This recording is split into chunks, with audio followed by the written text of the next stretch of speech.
Bonjour à tous et bienvenue dans le moissonneur numéro 31. On va revenir ensemble sur l'actualité gamer du mois d'avril 2016 et croyez-moi, on a du boulot, alors c'est parti.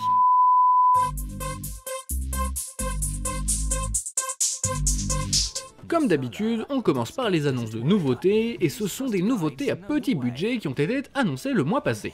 On nous a parlé de Champions of Anteria, un vieux projet qu'Ubisoft a ressorti de sa manche, de Black Room, une collaboration entre John Carmack et Adrian Romero, deux des créateurs de Doom et Quake, et enfin de 7 Days to Die, un jeu de survie qui est aussi le premier titre édité par Telltale Games.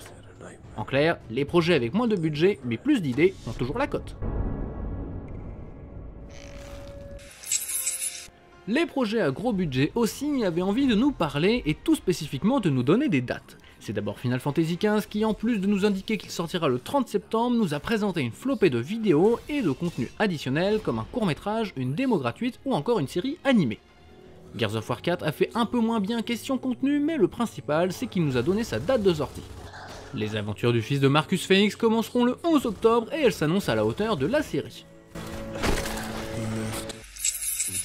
D'autres gros projets ont aussi fait parler d'eux, mais comme on en savait plus, ils ne nous ont pas appris grand chose. On a notamment vu Mirror's Edge Catalyst dans différentes vidéos commentées sur l'environnement et le gameplay, ou encore un trailer résumé pour Deus Ex Mankind Divided, histoire de tout connaître de l'histoire, mais aussi du gameplay.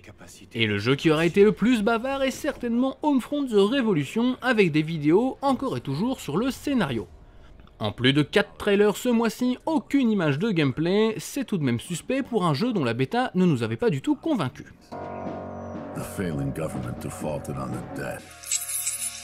Ce qui n'était pas le cas de la bêta de Fable Legends, qui aura tenté un sursaut de survie en ce dernier mois d'existence d'un projet que Microsoft n'aura pas soutenu jusqu'à son terme. Certains membres de Lionhead ont expliqué qu'ils reprendraient bien le jeu de façon indépendante, mais la situation actuelle est que la bêta est définitivement fermée et que Microsoft a fermé le studio de développement. Comme quoi, il y avait aussi des mauvaises nouvelles ce mois-ci. Enfin, ce mois d'avril a été le premier mois de l'ère de la réalité virtuelle, et on en a eu pour notre compte dans les news.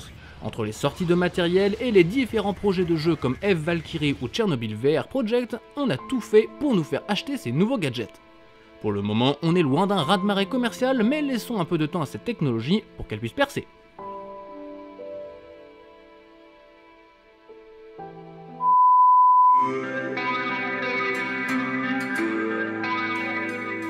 Le mois d'avril a été chargé en sorties de renom et en exclusivité, avec Quantum Break, Ratchet & Clank, Star Fox Zero ou encore Dark Souls 3 qui lui est disponible sur différents supports.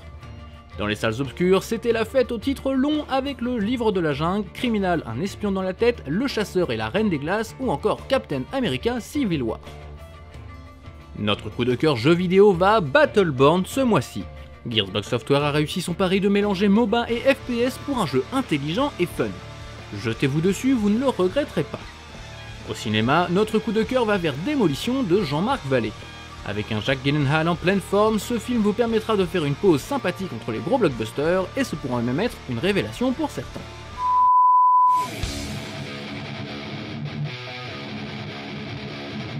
Le mois passé, Microsoft a annoncé mettre fin à la production de la Xbox 360. Si ceci ne marque pas la fin véritable de la console, c'est quand même un bon indicateur pour faire un bilan de 10 ans de jeu sur la deuxième console de Microsoft. C'est pourquoi la question du mois est la suivante, que doit-on retenir de la Xbox 360 ? D'abord, le moins bon, le cercle rouge de la mort qui symbolise à lui tout seul une console peu fiable à son lancement. Et c'est bien tout ce qu'on a à lui reprocher.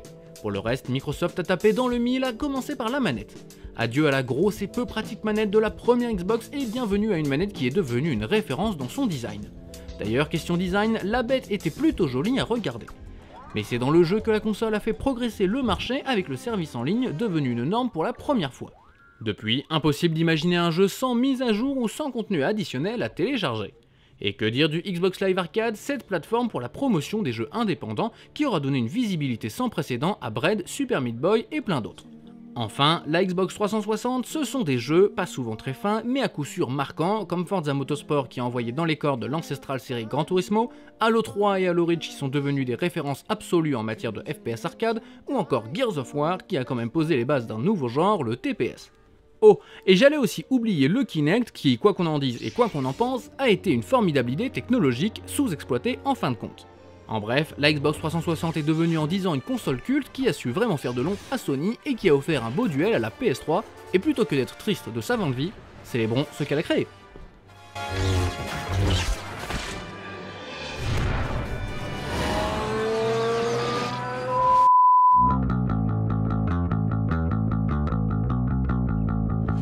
Pour se quitter, encore un super héros en cette année 2016, mais cette fois-ci c'est un peu différent puisqu'il s'agit de Doctor Strange.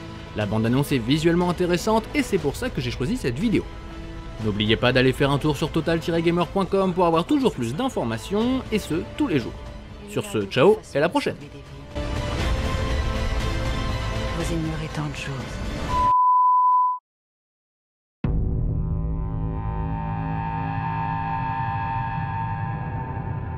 Stephen Strange.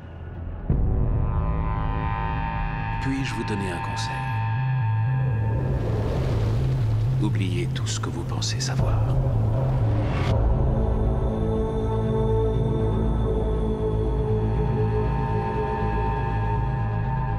Vous regardez le monde par un trou de serrure.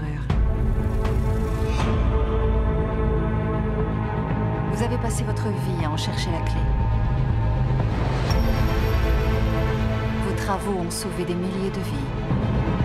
Mais si je vous disais que votre réalité n'est qu'une parmi tant d'autres? Je ne crois pas aux contes de fées sur les chakras ou l'énergie ou le pouvoir des croyances.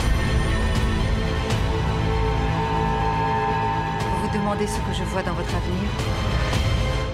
Des possibilités.